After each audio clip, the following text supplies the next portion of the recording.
Okay, if you started up your vehicle and you've got this perform service light come on, let's see what it says here. 0 miles to service. This is your oil change indicator on a 2004 Jeep Grand Cherokee. And today, that's what I'm going to cover. If you haven't figured it out by now, this is an oil changing video on a 2004 Jeep Grand Cherokee inline 6-cylinder. Now, as you can see, the engine is up to temp. Right there is the engine temp. We're up to temperature. Now I'm going to pull the vehicle up on the ramps. I like to use car ramps because it makes it easier for me to get underneath the car to do the oil change. Let's get it up on the ramps.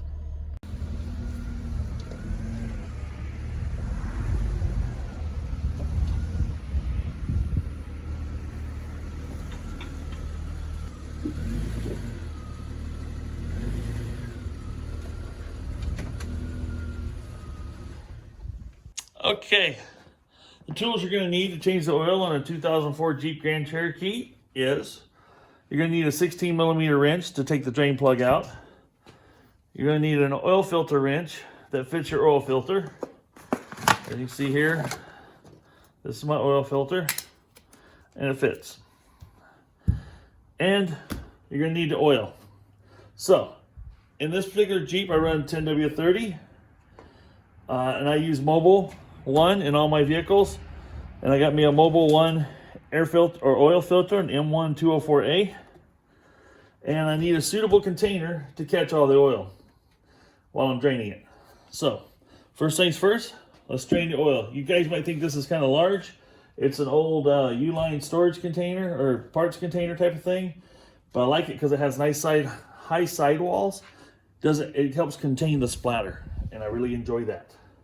So let's get after changing the oil. First thing, put the oil container underneath the oil pan. We'll take our 16mm wrench and remove the drain plug. Once we crack it loose with the wrench, we'll back the plug out.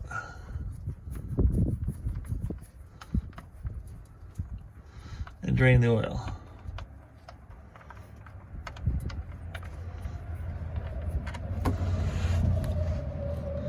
Oil is draining. We'll let that drain until it slows to a drip. While that's draining, we're going to remove the oil filter.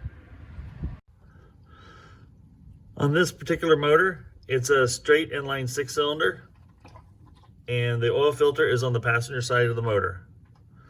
And you can see it right there. It's a Fram. I'm replacing it with a Mobile 1. I know it's kind of dark in here, but we got the oil filter wrench on, counterclockwise to remove.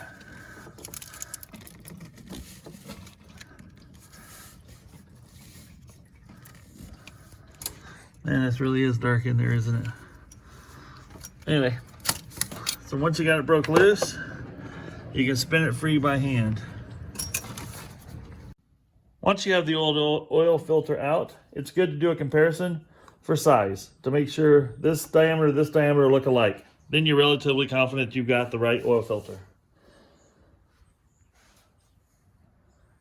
The next thing we're going to do is you take some oil and you put oil on that gasket. Now this is very important. When you reinstall this, turn it till it is hand tight up again. It just makes contact with this gasket, and then give it another 3/4 to 1 turn. See what it says right there, plus 3/4. Sometimes you can get 1 depending, but that's tight enough. You do not use the wrench to install your oil filter. You can damage the oil filter, and that will be a problem. Now that we have the oil filter installed, let's go ahead and put our drain plug back in. As you can see, it's slowed to a drip. So we'll reinstall the drain plug. Then use your wrench, the 16mm wrench here, and snug it down. Once you got it snug down, wipe off the excess oil around the drain plug.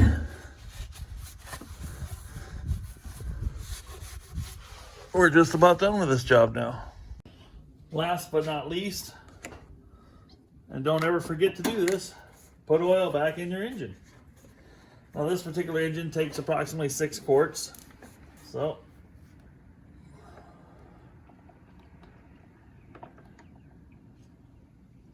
we're going to put that in it.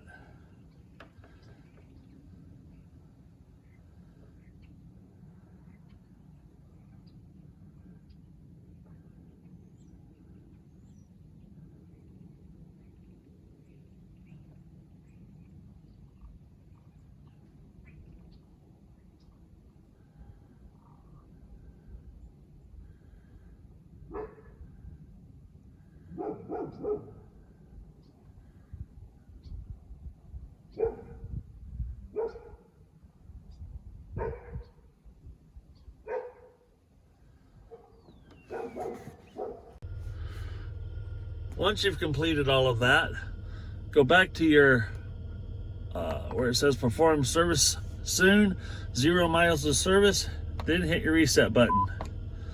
And then it'll go back to 6,000. Then you're good for 6,000 more enjoyable miles of motoring before you have to do this all over again. It's a good idea to hang on to a couple of your old oil containers, because then you can dump your old oil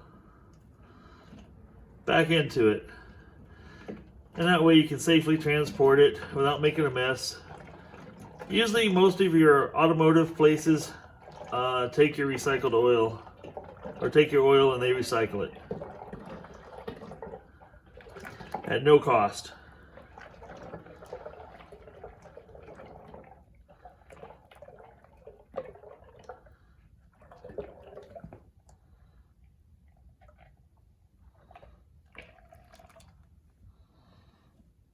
All right, folks, I know that was a simple video. I know changing the oil should be a simple thing, but not a lot of people are going to be interested in probably watching this video. But if you've never changed the oil, those are the simple steps you go through to do it.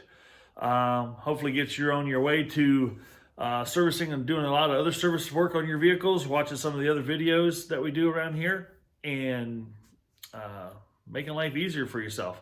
So that literally only takes about less than 30 minutes to change your own oil. Quite frankly, that's from starting the motor up, warming it up, driving it on here, doing all that stuff, less than 30 minutes. So it's easy to do. Why not do it? And plus, while you're under there looking at your vehicle when you're changing oil, you can look and see if there's other wet spots, other drains, other things going on under there that you might not notice otherwise. And it's a good opportunity to take a good look at your tire treads while you're underneath there on the front to see if your front end alignment looks good. Make sure your tires aren't wearing unevenly. So there's some advantages to doing it yourself, just to be aware of your vehicle and some of its components. So I appreciate you folks watching this vehicle. Stay tuned. There's more to come, more different things I do. I'm going to be doing this all winter.